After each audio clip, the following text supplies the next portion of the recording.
Complete financial guide होने का मतलब होता है न सिर्फ आपको सही निवेश की सलाह देना, बल्कि निवेश का महत्व और मकसद भी बताना। और इसी के लिए आपका चहेता personal finance show your money लेकर आता है पर्सनल फाइनेंस से जुड़े वो तमाम गुरु मंत्र जो आपकी मेहनत की कमाई को बढ़ाने में मदद करते हैं। नमस्कार, आपके साथ मैं हूं विपिन भट्ट और नए वक्त पर आपका बहुत बहुत स्वागत है योर मनी में। आज हमारे मेहमान है हेमंत रुस्तगी साहब। हेमंत जी, बहुत स्वागत है आपका योर मनी में।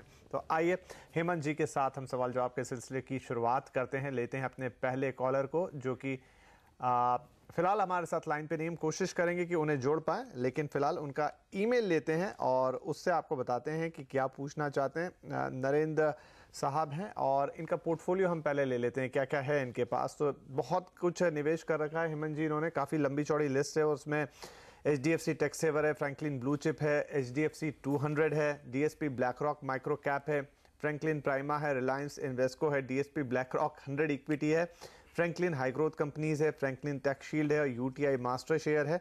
और इन सब में ही 1000 रुपये हर महीने का निवेश करते हैं। इसके अलावा PPF में हर साल 15,000 रुपये भी डालते हैं। LIC की एक पॉलिसी ले रखी है 10 लाख के सम एश्योर्ड के साथ। लक्ष्य भी वो अपने बता रहे हैं कि 7 साल में वो 20 लाख रुपये जोड़ना चाहते हैं, 12 साल बाद उन्हें करीब 25 लाख रुपए चाहिए और 15 साल में वो 1.5 करोड़ रुपए का एक कॉर्पस बनाना चाहते हैं। और यहाँ पर जो उनके वित्तीय लक्ष्य हैं वो भी आपको बता दें कि वो क्या करना चाहते हैं। अच्छा, यहाँ पर ये पूछ रहे हैं कि जो इनके 3 लक्ष्य हैं उन्हें पाने के लिए अब उन्हें क्या करना है, और जो पोर्टफोलियो है लंबा चौड़ा सा नरेंद्र जी का, उसमें क्या किसी बदलाव की ज़रूरत है, कितना सही उन्होंने बनाया, ये सारी बातें हम करेंगे। कोशिश करेंगे वो भी हमारे साथ फोन लाइन पर जुड़े, लेकिन अब जब तक जुड़ते हैं यहाँ पर हम हेमंत जी से सलाह देते हैं। सर, बड़ा लंबा चौड़ा पोर्टफोलियो, बहुत सारी चीज़ें हैं। सबसे पहले तो क्या ये बैलेंस्ड है, और अगर है तो क्या ये जो लक्ष्य इन्होंने तय किए हैं ये इसको प्राप्त कर सकता है? देखिए विपिन जी, जैसा आपने कहा इनके पास बहुत सारे फंड्स हैं।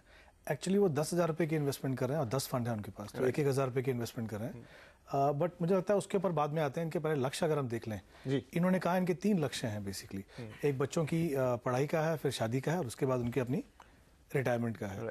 अब इन्होंने जो टाइम होराइजन दिया है, तो उसके हिसाब से अगर हम इन्वेस्टमेंट करें और जैसे हमने एजम्पशन यहाँ पे हम लेके चल रहे हैं, तो मुझे लगता है कि जो पहला गोल है उसके लिए करीब उनको 16,000 रुपये की इन्वेस्टमेंट की ज़रूरत है। ओके। दूसरा जो गोल है उसके लिए 8,000 की ज़रूरत पड़ेगी और तीसरे के लिए 32,000 रुपये की ज़रूरत पड़ेगी। तो कुल मिला के उनको 56,000 रुपये इन्वेस्ट करने हैं हर महीने। अब अगर हम इनका पोर्टफोलियो देखें, इन्होंने डिटेल एक्चुअली बहुत कम दी है यहाँ पे। इन्होंने खाली जो ये इन्वेस्टमेंट है म्यूचुअल फंड की वो दी है, और थोड़ा सा जो पैसा और PPF वगैरह में या जो लगा रहे हैं इंश्योरेंस में वो दे रहे हैं। अब अगर हम ये इसी इन्फॉर्मेशन को लेके चलें तो इनकी इन्वेस्टमेंट जो है 10,000 रुपये है यहाँ पे। 15,000 रुपये और PPF में पकड़ लीजिए तो 1,000 और महीना पकड़ लीजिए।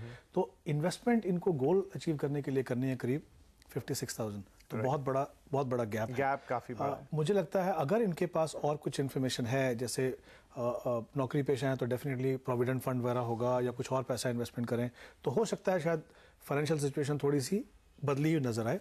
बट यहाँ पे अगर देखें तो बहुत बड़ा गैप लगता है मुझे। तो 56 के सामने अगर 10-12 हज़ार की इन्वेस्टमेंट करें तो बहुत बड़ा। नरेंद्र जी हमारे साथ जुड़ चुके हैं। तो नरेंद्र जी, चूंकि अब आपका सवाल यहाँ पर रख चुके हैं इस वक्त, हेमंत जी आपके सवाल का जवाब दे रहे हैं, तो हम फॉलो करते हैं। आप एक बार जवाब सुन लीजिए, फिर कुछ बात होती है तो हम फिर आगे अपनी चर्चा को बढ़ाएंगे। जी सर। तो जैसा मैंने कहा, इनको कुल मिला के 56,000 रुपये की इन्वेस्टमेंट करनी है। गैप बहुत ज्यादा है, तो उसके 2 ही तरीके हैं। जैसा मैंने कहा, एक तो थोड़ी और इन्फॉर्मेशन अगर मिल जाए, अगर उनके पास हो, अगर अभी नहीं दे सकते हैं तो बाद में अगर भेजें तो फिर से इलेबोरेट करके इसको समझाया जा सकता है। लेकिन इस समय पे डेफिनेटली इनके पास गैप है। दूसरा, इनके पास इन्होंने इंश्योरेंस के बारे में कुछ नहीं कहा है, तो वो भी एक बहुत इंपॉर्टेंट एस्पेक्ट है कि इनके पास लाइफ इंश्योरेंस है या हेल्थ इंश्योरेंस है, वो भी देखना है इनको। तीसरा, अगर हम इनके फंड पे आते हैं, 10,000 रुपये 10 फंड में। इंपॉर्टेंट है हर म्यूचुअल फंड इन्वेस्टर के लिए समझना कि म्यूचुअल फंड जो है डाइवर्सिफाइड इन्वेस्टमेंट व्हीकल है। यानी जब आप 1,000 रुपये इन्वेस्ट करते हैं तो उस पोर्टफोलियो में 40 या 50 कंपनी रहती हैं। तो अगर आप 10 फंड में गए, इसका मतलब ये नहीं कि आपको बहुत ज्यादा डाइवर्सिफिकेशन मिलता है। अगर एक जैसे 4 फंड में या 5 फंड में आपने लगा दिया, तो मान लीजिए वो पांचों के पांचों अगर फंड एक ही समय पे एक ही तरीके से नीचे जा रहे हैं तो आपको कुछ फायदा नहीं होगा। इनफैक्ट मैं कहूंगा जो ओवर डाइवर्सिफिकेशन होता है उसका कहीं ना कहीं नुकसान ही होता है, क्योंकि अब 10 फंड है, उसको ट्रैक कौन करेगा, कौन सा फंड अच्छा कर रहा है, कौन सा फंड अच्छा नहीं कर रहा, तो बहुत मुश्किल है। मुझे लगता है इनको यहाँ पे पोर्टफोलियो को थोड़ा कंसोलिडेट करना चाहिए। सबसे पहले इनके पास 2 ELSS स्कीम्स हैं। अब ELSS की प्रॉब्लम क्या है, यहाँ पे मैंडेटरी 3 साल का लॉक इन रहता है, तो वहां से आप निकाल तो पाएंगे नहीं जब तक आप वो 3 साल इन्वेस्ट नहीं करेंगे। और क्योंकि ये SIP से इन्वेस्ट कर रहे हैं तो इंपॉर्टेंट इनको ये समझना है हर इंस्टॉलमेंट को 3 साल कंप्लीट करना पड़ेगा, ना कि शुरुआत से। तो ये भी इनको देखना है यहाँ पे। तो मेरा ये मानना है कि जो फ्रेश इन्वेस्टमेंट जो कर रहे हैं वो HDFC टैक्स सेवर में कर ले, एक जो टोटल है, तो एक फंड आगे से वो हो जाएगा कम यहाँ पे। बाकी जो फंड हैं उनमें से मुझे लगता है 2 या 3 फंड रखें, जैसे HDFC टॉप 200 रख सकते हैं, फ्रैंकलिन हाई ग्रोथ कंपनीज रख सकते हैं, और इन्होंने कहा शायद रेलिगेयर इन्वेस्को का इनके पास कॉन्ट्रा फंड है। ये 3 फंड रखिए, बाकी फंड का जो पैसा है वो भी इसमें डाल दीजिए। तो कुल मिला के करीब 4 फंड जब रहेंगे तो उन पर नजर रखी जा सकती है। और 4 फंड भी मैं इसलिए बोल रहा हूँ 10,000 के लिए, क्योंकि जैसा मैंने कहा इनको टोटल 56,000 की इन्वेस्टमेंट करनी है। शायद आज ना कर पाए, आगे कर पाए। तो अगर इनको इन्वेस्टमेंट अपनी बढ़ानी है तो इन्हीं फंड में उसको वो बढ़ा सकते हैं। तो इस तरह से अगर ये कंसोलिडेशन करें, जैसा मैंने कहा इंश्योरेंस को देख लें, तो कम से कम एटलीस्ट जो है फाइनेंशियल सिक्योरिटी जो फैमिली को मिलनी चाहिए वो मिल जाएगी। और अब इनको पता है कि कितना पैसा इनको इन्वेस्ट करना है। तो या तो ये अगर डिटेल दें, या फिर जैसा मैंने कहा कहीं ना कहीं इनको थोड़ा सा अपने टारगेट्स को टोन डाउन करने की जरूरत पड़ेगी। नरेंद्र जी, हम उम्मीद कर रहे हैं, चूंकि आपने हेलो, आप हैं फोन लाइन पर? जी सर, तो मैं उम्मीद करता हूं कि यहाँ पर हेमंत जी ने जो भी सलाह दी है उसको आप काफ़ी हद तक सुन पाए होंगे। और यही कहने की कोशिश है कि क्योंकि आपने बहुत ज़्यादा डाइवर्सिफाइड कर लिया है, पहली बात तो थोड़ा कंसोलिडेट कर लीजिए अपने पोर्टफोलियो को, बहुत ज़्यादा ट्रैक नहीं करना पड़ेगा, बेहतर परफॉर्मेंस मिलेगा। और लक्ष्य जो आपके हैं वो काफ़ी ज़्यादा बड़े हैं अभी जो निवेश है उसके लिहाज से। तो आगे चलते हुए या तो आप अपने निवेश को बढ़ाएं, क्योंकि कुल मिलाकर आपको जो लक्ष्य आपके दिए हैं 56,000 रुपये तक की जरूरत होगी आपको हर महीने डालने की। अगर वो नहीं डाल पाते हैं तो थोड़ा कंसोलिडेट कर सकते हैं लक्ष्यों को भी, उनको भी थोड़ा सा आप प्रैक्टिकली एक प्रायोरिटी के साथ रख के देख लीजिए कि कौन सा लक्ष्य ज़्यादा ज़रूरी है, पहले कौन सा आने वाला है, उस हिसाब से करें। थोड़ा इंश्योरेंस का भी यहाँ पर है, तो इंश्योरेंस आपने कुछ ले रखा है या आपने हमें बताया नहीं है? इंश्योरेंस मैंने लिया हुआ है, बट इंश्योरेंस मैंने इसमें जीवन छाया है और कुछ मनी बैक पॉलिसी है, कुछ इस तरह के मैंने कुछ इंश्योरेंस अराउंड मेरा प्रीमियम जाता है 35-40,000 के आसपास एनुअली प्रीमियम जाता है। Okay, somewhere around 8 to 10 lakh का LIC है मेरे पास। जी जी। तो टर्म प्लान नहीं है एब्सोल्युटली। हेल्थ केयर जो कंपनी की तरफ से है हेल्थ प्लान, वो अवेलेबल है मेरे पास। जी जी। देखिए धीरेन्द्र जी, अगर आप अपनी जितनी भी पॉलिसीज आपके पास हैं, ये सारी ट्रेडिशनल पॉलिसीज हैं, इनमें होता क्या है, प्रीमियम बहुत ज़्यादा है और आपको इंश्योरेंस कवर जो जितना मिलना चाहिए उतना मिलता नहीं है यहाँ पे, क्योंकि ये इन्वेस्टमेंट कम इंश्योरेंस प्रोडक्ट है। तो मुझे लगता है कि आपको एक टर्म प्लान लेने की ज़रूरत है, क्योंकि टर्म प्लान जैसा आप जानते होंगे कि बहुत सस्ता मिलता है और जितना आपको कवर चाहिए उतना आपको मिल जाएगा। देखिए, इंश्योरेंस की जो मेन ऑब्जेक्टिव है वो ये है कि आपके जो डिपेंडेंट्स हैं, जो फाइनेंशियल डिपेंडेंट हैं आपके फैमिली के लोग, अगर आपको कुछ होता है तो उनको फाइनेंशियल किसी हार्डशिप का सामना ना करना पड़े। तो आई थिंक उस हिसाब से थोड़ा अपना इंश्योरेंस का पोर्टफोलियो भी कंसोलिडेट कीजिए, और ये जितने भी आपने पॉलिसीज़ मुझे बताए उनको आगे जाके फेज आउट कीजिए।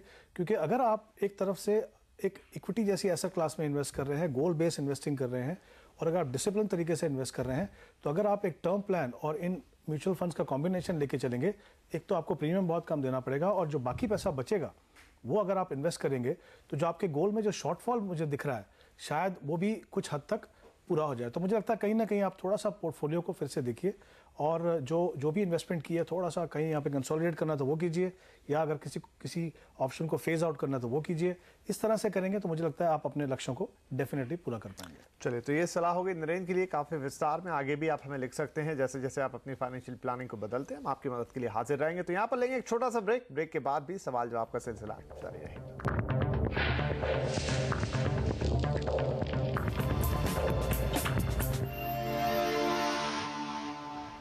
प्योर मनी में आपका एक बार फिर स्वागत है। हम बात कर रहे हैं आपकी फाइनेंशियल प्लानिंग की, और अब अगला सवाल है हमारे पास उत्तराखंड के रुद्रप्रयाग से, जो कि सुमन मैथानी ने भेजा है। फिलहाल फोन लाइन पर नहीं है हमारे साथ, लेकिन चलिए उनका सवाल ज़रूर ले लेते हैं। पहले उनका प्रोफाइल देख लेते हैं। यहाँ पर 36 वर्ष उनकी उम्र है, सैलरी है करीब 3.5 लाख रुपये सालाना। उनके पति की आय भी लगभग इतनी है, 3.5 लाख रुपये सालाना, और 2 बेटियाँ उनकी 12 और 7 साल की। अब आइए देख लेते हैं कि ये क्या निवेश कर रखा है इन्होंने, सुमन मैथानी जी ने। GPF, CPF, LIC, RD, PPF, mutual fund, इतने अलग अलग तरीके के इनके निवेश हैं। GPF में 8,000 रुपये महीना डालती हैं, CPF में भी यहाँ पर करीब 8,400 रुपये, LIC में 50,000 साल का, आरडी रिकरिंग डिपॉजिट करती हैं 10,000 रुपये महीने का, पीपीएफ में 50,000 सालाना लगाती हैं और म्यूचुअल फंड में 11,000 रुपये का निवेश है हर महीने के लिए। अब जो लक्ष्य हैं सुमन जी के वो भी हम देख लेते हैं। दोनों बेटियों की पढ़ाई की चिंता है, काफ़ी अच्छी बात है। 5 साल बाद 20 लाख रुपए चाहती हैं पहली बेटी के लिए, दूसरी बेटी के लिए 10 साल बाद 40 लाख रुपए, और ये सब पढ़ाई के लिए है। इसके अलावा घर एक खरीदना है उन्हें, जिसके लिए उन्हें 25 लाख रुपए की ज़रूरत है 5 साल के अंदर। और पहली बेटी की शादी की जब बात आएगी तो 13 साल का लक्ष्य रखा उन्होंने, 50 लाख रुपए इकट्ठा करना चाहती हैं। और दूसरी बेटी की शादी के लिए 18 साल बाद 80 लाख रुपए उन्हें चाहिए होंगे। तो ये उनके लक्ष्य हो गए। अब क्या पूछना चाहती हैं, लक्ष्य प्राप्ति के लिए जो निवेश है, मौजूदा निवेश, क्या उसमें किसी तरह की बढ़ोतरी की जरूरत होगी, और अच्छे ईएलएसएस फंड पर भी सलाह चाहती हैं। तो बिल्कुल सुमन जी, आपके लिए यहाँ पर हम सलाह लेकर आते हैं।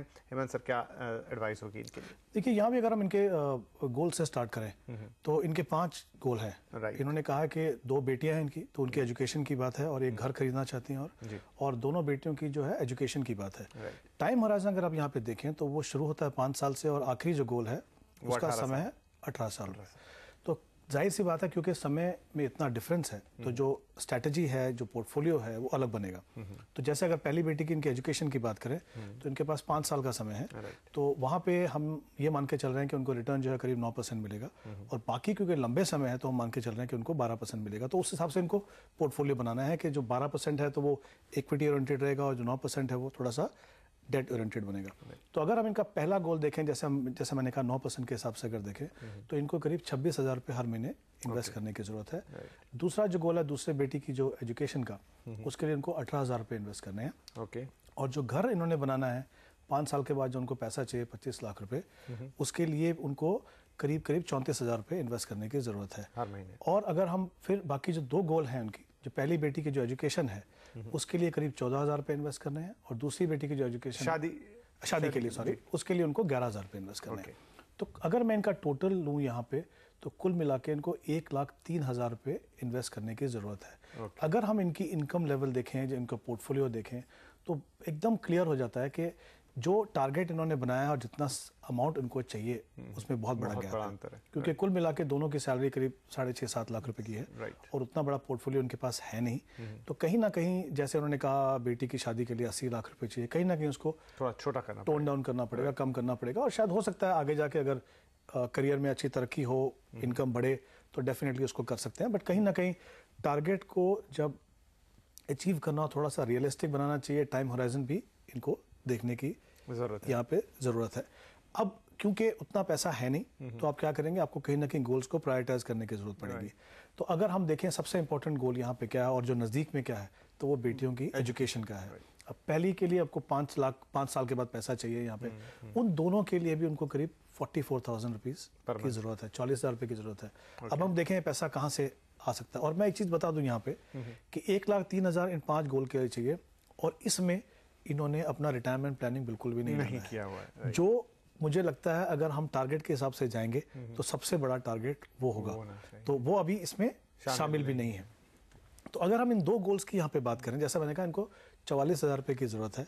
अब ये 11,000 रुपए की इन्वेस्टमेंट कर रहे हैं म्यूचुअल फंड के अंदर, और एक इनके पास एक रिकरिंग डिपॉजिट है 10,000 रुपए का। तो अगर हम ये मान के चलें कि दोनों के दोनों इसमें शामिल कर लें, तो अभी 23,000 रुपए की शॉर्टफॉल है। उसके अलावा जो प्रोविडेंट फंड में जो पैसा जा रहा है, पीपीएफ में जो जा रहा है, वो बाकी गोल्स के लिए अगर हम लगाएं लंबे समय के लिए, तब भी जैसा मैंने कहा यहाँ पे इनके पास एक गैप है। तो कहीं ना कहीं इनको, जैसा मैंने पहले कहा, गोल को थोड़ा रियलिस्टिक बनाने की जरूरत पड़ेगी।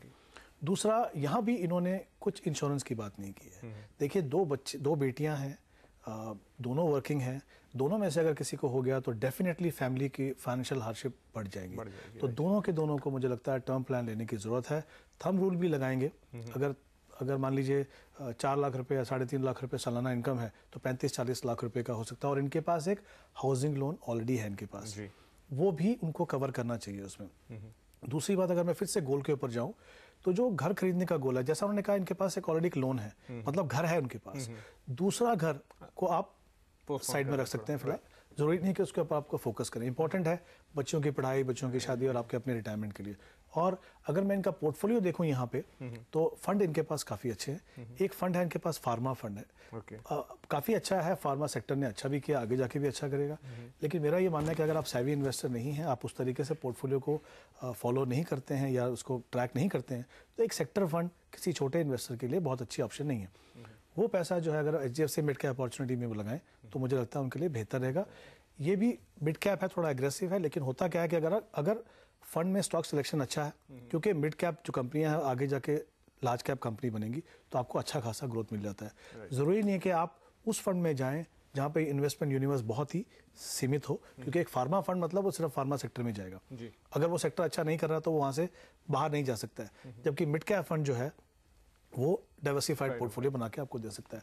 तो मुझे लगता है इस तरह से, अगर जैसा मैंने कहा फंड अच्छे हैं इनके पास, एक ही चेंज करें, गोल्स को थोड़ा रियलिस्टिक बनाएं, इंश्योरेंस ले लें ताकि जो कोई अगर सिक्योरिटी हो फैमिली को वो मिल जाए। तो इस तरह से मुझे लगता है इनको अपने पोर्टफोलियो को ठीक करने की जरूरत है। तो सुमन जी, बहुत विस्तृत सी सलाह हेमंत जी ने आपको दे दी है, काफ़ी रियलिस्टिक सलाह भी है, तो थोड़ा इस पर विचार कीजिए और अपने गोल्स को थोड़ा प्रायोरिटाइज कीजिए। थोड़ा सा जो बाकी कम ज़रूरी चीज़ें हैं उन्हें हटाइए फिलहाल के लिए, आगे इनकम बढ़ेगी, वैसे वैसे आप अपना निवेश भी बढ़ा सकते हैं और उम्मीद करेंगे कि आपके गोल्स आप ज़रूर प्राप्त करेंगे। और आप हमें आगे भी लिख सकती हैं अगर और आप अपनी फाइनेंशियल प्लानिंग कराना चाहती हैं। इसी के साथ लेंगे एक छोटा सा ब्रेक के बाद सवाल जवाब जारी रहेंगे।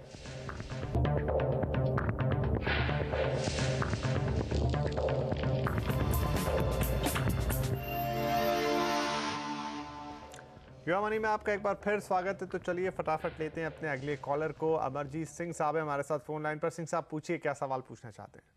हाँ जी, नमस्कार सर। जी नमस्कार सर, मैं म्यूचुअल फंड के बारे में पूछना चाहता हूँ। जैसे म्यूचुअल फंड की इन्वेस्टमेंट हम इक्विटी बेस्ड म्यूचुअल फंड होते हैं उसमें करते हैं। जी। तो उसमें जो टैक्स होता है, जैसे TDS करता है या इनकम टैक्स, हम किस तरह से उसका करें? क्योंकि मैं इन्वेस्ट करना चाहता हूँ अंदाजन 1.5-2 लाख रुपया जी। तो उसके बाद TDS कटेगा या फिर इनकम टैक्स का मैं कैसे अकाउंट फॉर करूंगा? ये इसके बारे में जी जरूर सिंह साहब, यहाँ आपको जानकारी देते हैं, तमाम और दर्शकों के लिए भी अच्छी जानकारी होगी। सर, कैसे काम करेगा टैक्स यहाँ पर? देखिए विपिन जी, क्या होता है कि म्यूचुअल फंड की एक सबसे बड़ा फायदा इन्वेस्ट करने का ये होता है कि उसमें वैरायटी ऑफ फंड्स रहती हैं डिफरेंट एसेट क्लासेस में। जैसे इक्विटी में हम देखें सेक्टर फंड है, डाइवर्सिफाइड फंड है, डेट में शॉर्ट टर्म लिक्विड बहुत सारे फंड्स हैं। लेकिन जब टैक्स की हम बात करते हैं तो उसमें सिर्फ 2 ही डिवीजन होती है। एक होती है इक्विटी फंड और एक होती है debt fund. Equity fund tax purposes के लिए उन फंड को कहा जाता है जिनमें इक्विटी में इन्वेस्टमेंट 65% या उससे ज्यादा हो। यानी अगर आप किसी इक्विटी फंड या किसी बैलेंस फंड में हैं जिसमें 70% या 80% इक्विटी में है तो वो इक्विटी फंड माना जाएगा। और 65% के नीचे जितने भी फंड हैं, यानी इक्विटी के एक्सपोजर की बात कर रहे हैं, वो सारे के सारे डेट फंड माने जाते हैं। या मान लीजिए अगर आप किसी मंथली इनकम प्लान में डालते हैं जहाँ पे 20 या 30% का अगर इक्विटी है, वो भी डेट फंड माना जाएगा। प्योर डेट में डालेंगे तो वो भी डालेगा। तो आई थिंक सबसे पहले ये समझना जरूरी है कि इक्विटी फंड क्या है और डेट फंड क्या है। इक्विटी फंड के अंदर शॉर्ट टर्म कैपिटल गेन जो होता है, यानी अगर अपनी यूनिट्स को आप 1 साल के अंदर रिडीम करें तो वो उसको शॉर्ट टर्म कैपिटल गेन माना जाता है। वो आपको टैक्स देना पड़ता है 15% के हिसाब से, चाहे आप किसी भी टैक्स ब्रैकेट में हो, वो फिक्स है सबके लिए, 15% आपको देना है। और अगर आप लॉन्ग टर्म कैपिटल गेन की बात करें, यानी जो यूनिट्स आप 1 साल के बाद रिडीम करते हैं, वो टोटली टैक्स फ्री है। एक और इंपॉर्टेंट चीज यहाँ पे ये है कि इक्विटी फंड में जो डिविडेंड आपको मिलेगा वो टैक्स फ्री है। ना आपको कोई टैक्स देना है, ना म्यूचुअल फंड को कोई टैक्स देना है। अगर हम डेट फंड की बात करें तो जो शॉर्ट टर्म की जो डेफिनेशन है यहाँ पे वो अलग है। यहाँ पे समय है 36 महीने का, 3 साल का। यानी 3 साल के अंदर अगर आपने यूनिट्स को रिडीम किया जो फंड है, तो आपको आपका जो इनकम टैक्स का रेट है, चाहे वो 10% है या 20% है या 30% है, उसके हिसाब से आपको टैक्स देना है। अगर आप 3 साल के बाद यूनिट्स को रिडीम करते हैं तो वो लॉन्ग टर्म कैपिटल गेन होगा, वहां पर आपको इंडेक्सेशन का बेनिफिट मिलेगा। उसके बाद जो अमाउंट बचेगा उसके ऊपर आपको 20% टैक्स देना है। लेकिन डेट फंड के अंदर जो डिविडेंड आपको मिलेगा, वहां पे फंड को डिविडेंड डिस्ट्रीब्यूशन टैक्स देना पड़ता है, जो इंडिविजुअल्स के केस में 28.325% है। 28% का टैक्स देने के बाद ही आपको डिविडेंड मिलेगा। तो बहुत जरूरी है कि जब आप फंड में इन्वेस्ट करें, स्पेशली डेट फंड में 3 साल के अंदर आप करते हैं, और अगर आप लोअर टैक्स ब्रैकेट में 10% में या 20% में है, तो आपको ग्रोथ ऑप्शन में जाना चाहिए, क्योंकि वहां पे टैक्स आपको कम लगेगा और डिविडेंड डिस्ट्रीब्यूशन में टैक्स आपको ज्यादा लगेगा। तो इस तरह से जो प्रोविजंस हैं टैक्स के हैं। और इंपॉर्टेंट चीज ये है कि अगर आप सही चुनाव करें, सही स्ट्रैटेजी बनाएं, तो इस टैक्स का जो फायदा है वो आपको और भी ज्यादा मिल सकता है। चले तो सिंह साहब, उम्मीद करेंगे आपको भी और हमारे तमाम दर्शकों को भी टैक्सेशन कैसे चलता है म्यूचुअल फंड इंडस्ट्री में, इसकी एक अच्छी जानकारी मिल गई होगी। इसी के साथ हेमंत जी, बहुत शुक्रिया आप आए और आपने हमारे दर्शकों के सवालों के जवाब दिए। तो योर मनी में आज के लिए बस इतना ही। आपसे कल फिर मुलाकात करेंगे, तब तक के लिए नमस्कार।